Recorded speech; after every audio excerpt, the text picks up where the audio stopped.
नमस्कार। आपका बात 25 में स्वागत है। और आज हम बात 25 में फिर कश्मीर की तरफ चलते हैं। कश्मीर के जो मित्र हैं उनसे लगातार बातचीत बड़े लंबे समय से होती रही है। और पिछले दिनों जो ये फिल्म आई है द कश्मीर फाइल्स, इसने कई सारी कहानियों को सामने ला दिया है। अतीत के जो मोटे मोटे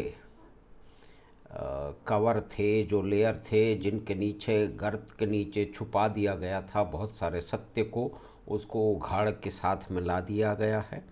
क्योंकि इन सत्यों से इनकार किया गया है।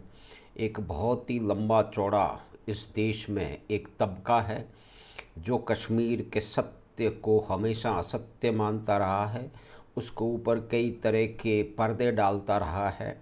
और वो पर्दे डालकर ये कहता रहा है कि कश्मीर में जो भी कुछ हो रहा है उसके लिए भारत जिम्मेदार है। तो भारत तो जिम्मेदार शायद है ही, भारत की सरकारें जिम्मेदार हैं, भारत के नेता जिम्मेदार हैं जिन्होंने कि, और कश्मीर के नेता भी इसमें मुख्य रूप से जिम्मेदार हैं, जिन्होंने कश्मीर के स्वर्ग को इस तरह से नर्क बनने दिया, लगातार बनने दिया। ये कहानी कोई 10 साल की नहीं है, 20-30 साल की नहीं है, बहुत ही लंबी कहानी है। लेकिन कश्मीर फाइल्स में जो फिल्म है वो तो कुछ ही घटनाओं पर आधारित हो सकती है। और वो जो घटनाएं हैं वो जानी पहचानी हैं, उनके बारे में बातचीत होती रही है। वो जिनके साथ ये अत्याचार घटे हैं उन्होंने खुद बताया है, उसी पर आधारित है। लेकिन आज जो 370 हटने के बाद में और ये फिल्म आने के बाद में, ये तो कुछ ही महीने हुए हैं फिल्म को आए, अब वो जो भी वहाँ टारगेटेड किलिंग हो रही है, कुछ हत्याएं हो रही हैं, जो वहाँ के आतंकवादी हैं वो हत्याएं कर रहे हैं, तो उसकी पूरी जिम्मेदारी फिल्म पर डाली जा रही है। ये भारत के विचित्र बुद्धिजीवियों का विचित्र समझ की ओर ही इशारा करती है। और ये बात नहीं है कि बुद्धिजीवी ही इस तरह की विचित्र धारणाओं में विश्वास रखते हैं।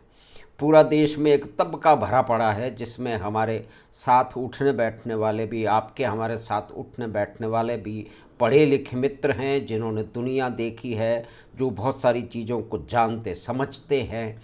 लेकिन उनका राजनीतिक विचार विमर्श इतना भयंकर है, इतना प्रभावी है कि वो कुछ मानने समझने को तैयार ही नहीं है। वो आज भी ये बात आप और हमारे साथ बैठ के मान रहे हैं। देखिए, स्वतंत्र देश है, इसके अंदर हर तरह की बात कहने की स्वतंत्रता है, लेकिन ये एक ऐसे सीमा तक ले गए हैं ये लोग कि ये मानते हैं कि जो भी कुछ हुआ है वो इस फिल्म के कारण हो रही हैं। यानी कि वो पूरा इतिहास को नकार रहे हैं। वो कश्मीर में जो रेडिकलाइजेशन हुआ है, जो जिहादी तत्व वहाँ पे घुसाए गए हैं, घुसे हैं, पाकिस्तान की मदद से घुसे हैं, और वहाँ की खुद की जो जो जो वहाँ का समाज है उन्होंने अंगीकृत किया है। और ये रेडिकलिज्म किस बुरी तरह से फैलता चला गया है इसका एक लंबी कहानी है। लेकिन 1980 के बीच से लेकर के और 90 तक तो वो अपने उरूज पे आ गया, और उसने अपने अत्याचारों के कारण एक पूरे पक्ष को, वहाँ से हिंदुओं को पूरी तरह से भगा दिया गया। एक इतना बड़ा काला इतिहास है, इस पे पर्दे डालने की लगातार कोशिश हमारे इस देश के तथाकथित बुद्धिजीवी और तथाकथित अन्य लोग करते रहते हैं, जिसमें बड़े बड़े आइकॉनिक पत्रकार शामिल हैं, जिसमें हमारे और आपके मित्र शामिल हैं। लेकिन ये क्यों करते हैं, ये उनकी समझ की बात है। इस स्वतंत्र देश में हर आदमी को अपनी बात कहने का स्वतंत्रता है, लेकिन क्या झूठ बोलने की भी स्वतंत्रता है? क्या तथ्यों को तोड़ मोड़ने की भी स्वतंत्रता है? लेकिन इस देश में ये स्वतंत्रता रही है जैसे कि सभी प्रजातांत्रिक देशों की मजबूरियां हैं कि वहाँ पे स्वतंत्रता के जो गलत फ़ायदा बहुत सारे लोग उठाते हैं। तो जैसा कि मैंने निवेदन किया कि कश्मीर में बहुत सारे मित्र हैं, उनसे कभी न कभी बात होती रहती है। अभी कुछ ही दिनों पहले एक मित्र से बात हो रही थी, तब उन्होंने एक ऐसे तथ्य की ओर इशारा किया जिसको हम और आप शायद भूल चुके हैं। वो वो बात है, वो तथ्य है, वो एक कड़वा सत्य है, वो एक काला सत्य है कश्मीर का, जो कि वहाँ के रेडिकलाइज किड्स यानी कि जो जिनको पूरी तरह से आतंकवाद में झोंक दिया गया है, उन बच्चों की कहानी है। 2008 से लगातार जो है वो पत्थरबाजों के रूप में बच्चों को स्कूल से निकाल करके, पढ़ाई से निकाल करके उनके हाथ में पत्थर दे दिए गए, और पत्थर को बनाने का और पत्थर को सप्लाई करने का और पत्थरों को दोबारा इकट्ठा करके फिर बेचने का और बच्चों को पैसे देने का। अगर वो पुलिस पे पत्थर फेंकें तो ये पैसे, अगर वो सेना पे पत्थर फेंकें तो ये जो है पैसे, ये एक धंधा बना दिया गया। और ये किसने धंधा बनाया?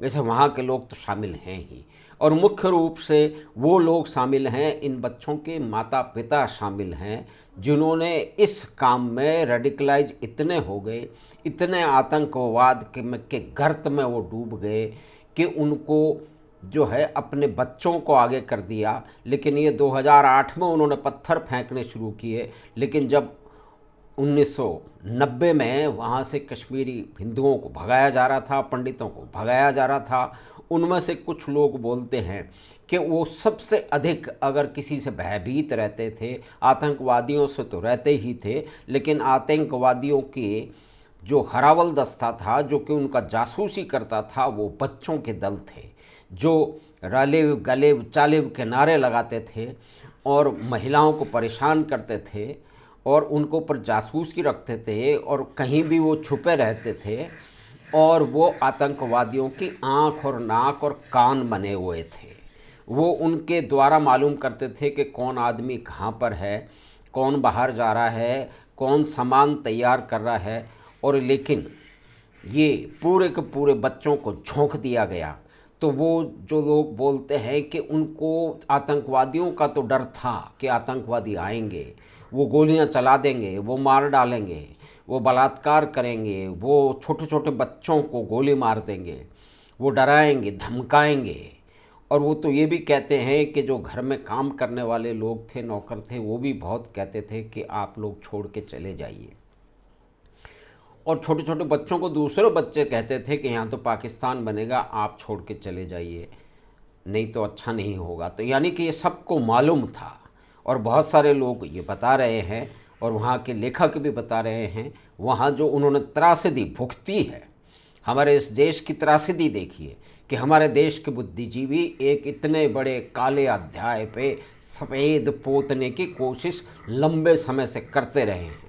जब ये घटनाएं हो रही थी, जब आतंकवाद और कुल मिला के इस्लामिक रेडिकलिज्म कश्मीर में अपना फन उठा रहा था, वो उरूज पे जा रहा था, और उसमें मुख्य रोल है कश्मीर के राजनीतिज्ञों का, मुख्य रूप से दो परिवारों का और उनकी साथ देने वाले दिल्ली के नेताओं का। उन्होंने इस पे ध्यान नहीं दिया और कोई बात भी नहीं हुई, और पूरे के पूरे मीडिया में इस बात की बात ही नहीं हुई। लाखों लोग कश्मीर से निकल के भाग करके आ गए, और एक झूठ का तंत्र चलाया गया कि ये सब कुछ वहाँ के गवर्नर जगमोहन ने किया। और मुझे तो आश्चर्य तब हुआ कि जब जयपुर में हमारे कुछ मित्रों ने ये कहा कि ये तो जो भागे हैं वो जगमोहन ने भगाए हैं, सबको फ़ोन करके बोला। तो ये कितना बड़ा झूठ का तंत्र है, और ये तंत्र पूरे देश में फैला हुआ है।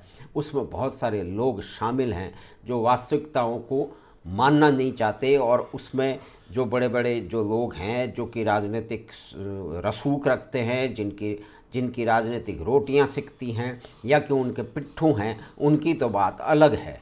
वो तो इसी तरह से बोलेंगे क्योंकि उनको वही सिखाया गया है, वही उन्होंने सीखा है और वही उन्होंने बोलना है, क्योंकि उनका और उनके मालिकों का जो लाभ है शायद ये उसी में था और रहेगा, इसीलिए वो नारे लगाते हैं। लेकिन आपके और हमारे साथ के रहने वाले दोस्तों का, जिनसे कोई राजनीति से मतलब नहीं है, जिनको सत्य को स्वीकार करना चाहिए, जो अपने बच्चों को ना जाने क्या क्या पढ़ाते हैं, लेकिन यहाँ झूठ के तंत्र का वो भी विस्तार करते हैं, और उनको ये बोलने में तनिक भी उनको संकोच नहीं होता आज की परिस्थिति में कि अगर जो कश्मीर में कुछ टारगेटेड किलिंग हो रही हैं, हत्याएं हो रही हैं, तो उसकी जिम्मेदारी एक फिल्म की है। उनको शायद ये मालूम ही नहीं है कि कश्मीर के अंदर फिल्में देखना कब से बंद कर दिया गया है।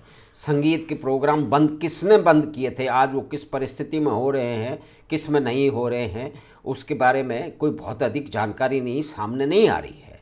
लेकिन इन संगीत के प्रोग्राम को बंद करना, नाच को बंद करना, फिल्म को बंद करना, ये सिनेमा घर बंद करना, ये किन्होंने किया?